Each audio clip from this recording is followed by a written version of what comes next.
Bienvenue à notre exploration. Aujourd'hui, on plonge dans les réflexions assez singulières de Georges Renard Kuzmanović. Oui, un ancien stratège de la France insoumise, mais aussi avec une expérience humanitaire, militaire, un regard, disons, assez complet. Et critique sur la politique actuelle. Exactement.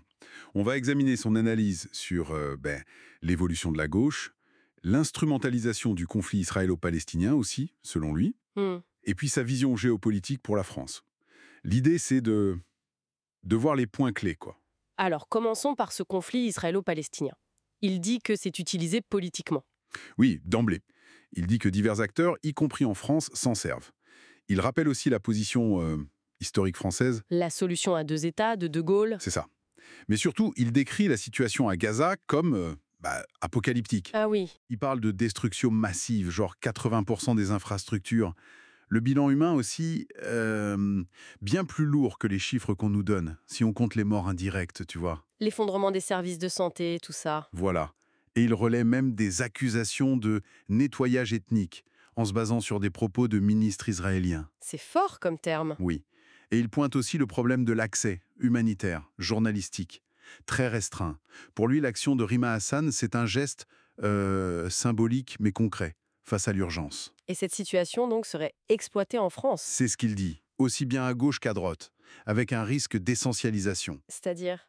De réduire les communautés, juives et musulmanes, à un bloc uni, quoi, alors qu'elles sont très diverses. Il prend l'exemple d'Israël même, Yair Golan d'un côté, Ben Gvir de l'autre, c'est pas la même chose. Mhm.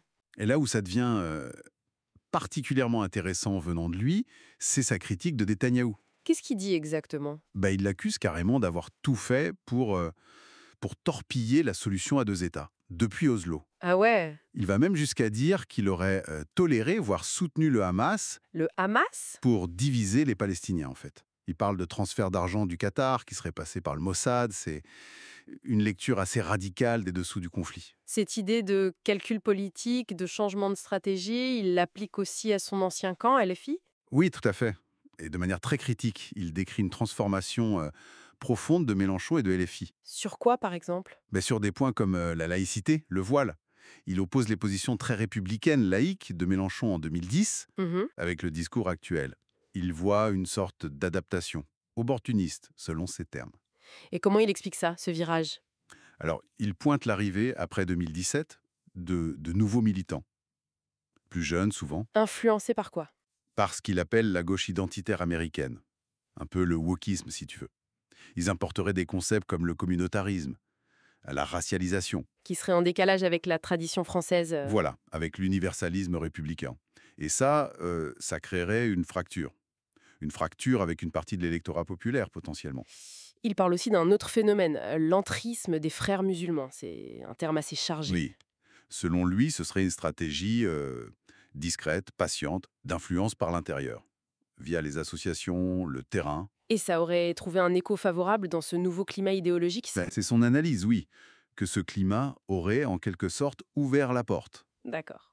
Mais au-delà de ces critiques, il revient aussi à une vision plus globale pour la France, hein. Oui, il rappelle le programme LFI de 2017, le concept de nouvel indépendantisme.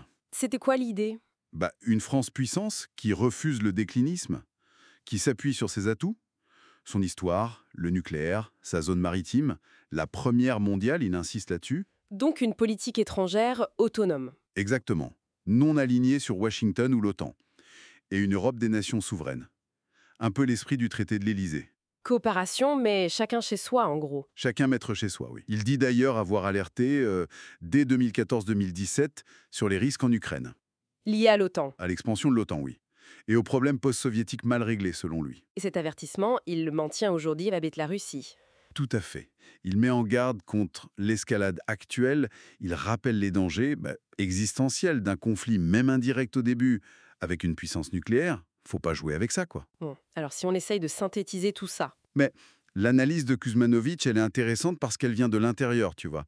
Elle offre un regard critique sur les changements à gauche, sur l'utilisation des conflits internationaux, mhm. et puis sur les grands choix stratégiques de la France dans un monde de plus en plus tendu. Et pour finir, peut-être une question pour prolonger la discussion. Oui.